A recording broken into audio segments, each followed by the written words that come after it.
So we are back with episode 3 of our favorite podcast. And in today's episode, I will be sharing my thoughts on anxiety. I think we all have an idea on what anxiety is. We've all felt anxious about something. Social media is going crazy with anxiety stories right now. So all of us must have had we all have a gist on what it means to be anxious and have anxiety. So I'm just going to be sharing my own thoughts on anxiety as someone who gets anxious as well, someone who feels anxiety in some at some point in my life, depending on what is happening. So these are the things I have observed after my anxious episodes have come and passed. So, the first thing I'm going to say is most of the things we are anxious about are things that can be resolved with careful planning. Like sometimes we sit and we worry about so many things that make us anxious, but if we would just write out the problems and sit down and focus on being solution driven, though we don't need to be anxious.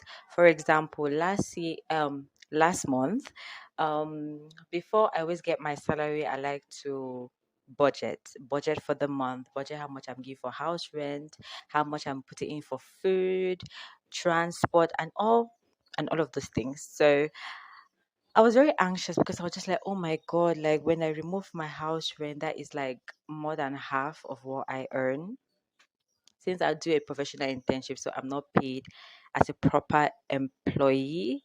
So I'm not paid much. So what my house rent is like more than half of what I'm already being paid because houses are expensive in Yaoundé. Anyway, I digress. So I was so anxious that okay, when I remove this, what will I have for food? Will I have enough money? Will I have money to hold in my hand? Will I have enough money for food? Will I have enough money for transport? Will I have enough money to do my hair? I know we women and our things. But when I just sat down and I was like, okay, house rent is this. Okay, so minus this for house rent, minus 10K for food, minus 5K for transport. I actually had to like budget and I was able to see that okay, at least I had money to do majority of the things I was supposed to do. And it just showed me that I really don't need to be anxious. Like if you are anxious about the fact, you're anxious about about not having a job, or you're anxious about finding a job or getting paid job, or anxious about anything, like why, instead of being anxious that does not help you, why don't you just sit down and try to plan out like what can I do to ensure that I get what it is that I'm looking for to get. Like what am I anxious about? Table it and then be like, okay, what am I doing moving forward? Like just worrying doesn't help.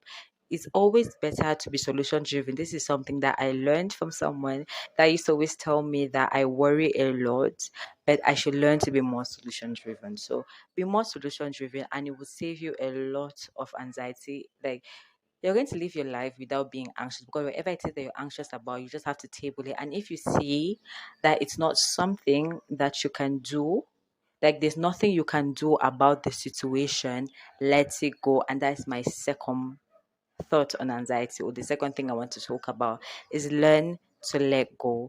We are humans. I know that there are so many motivational books and videos telling us we are the author of our story, you are the author of your story, the creator of what. The truth is, there is only so much we can do. We are limited by our bodies. We are not spirit people on this earth. I know man is spirit as well, but while living on this earth, we are more flesh than spirit. I mean, like, you cannot be at four places at a time. There is only so much you can multitask. If at all you're good at multitasking, so why don't you chill? Like, not everything can be handled by you. There are certain things that you just have to live up to fate, chance, and God's overall plan for your life. So things that are out of your control, learn to let go. This is a word for me because it's hard to let go. I'm someone that likes control. I'm someone that likes to control everything that happens. I like to know what is happening. I like to do everything. So learning to let go and just telling myself that there's nothing I can do about it does not exist in my dictionary. It doesn't. And then it makes me anxious for no just cause. But learning to let go gives you a peace and a relief that I can't even put in words. So let's learn to let go. The next thing I'm going to say is trying to do everything at once is one of the things that gives us anxiety, unnecessary anxiety. Given with social media and people tell you, you see maybe a 19-year-old millionaire in the US, you see a 25-year-old person like in Nigeria, owning like six companies, three companies like that, and you start being stressed and you start doing three businesses at the time.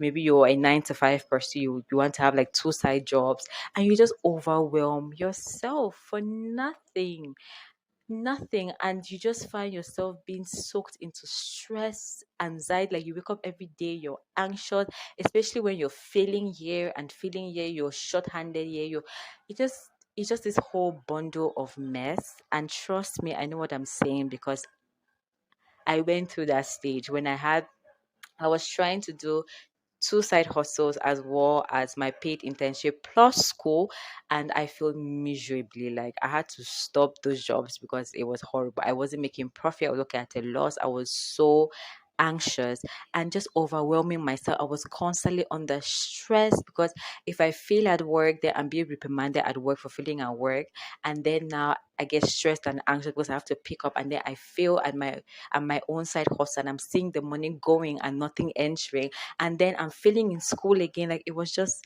a hot mess, and it just wasn't worth it. I had to cut off the things that were not working for me. I had to cut off the side hustles. Like that was the action that I needed to do.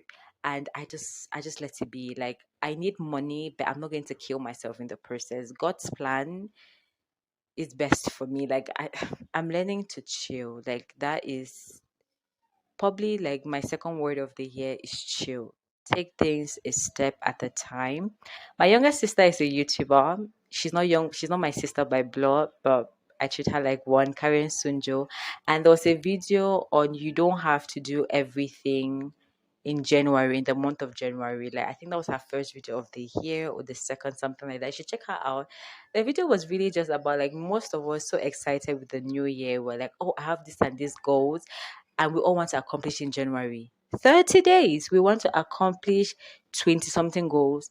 And there was this advice that I heard from this lady, and she was just like, have for each month have a maximum of three goals. It helps you to be more focused, help you to produce better results, and just helps you live a better quality life. Like you are able to take out time to still enjoy your life, because the truth is when you die, this moon that you're walking now, you're chasing, you'll be left behind. Other people will eat it.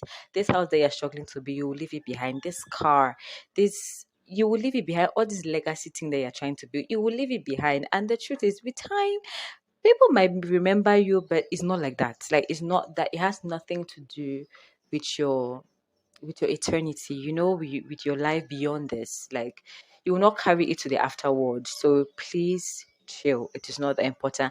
And I think we should take this as a challenge of the year. Each month we should not have more than three goals. Like three goals should be our max. You can have one, two, but three is the max.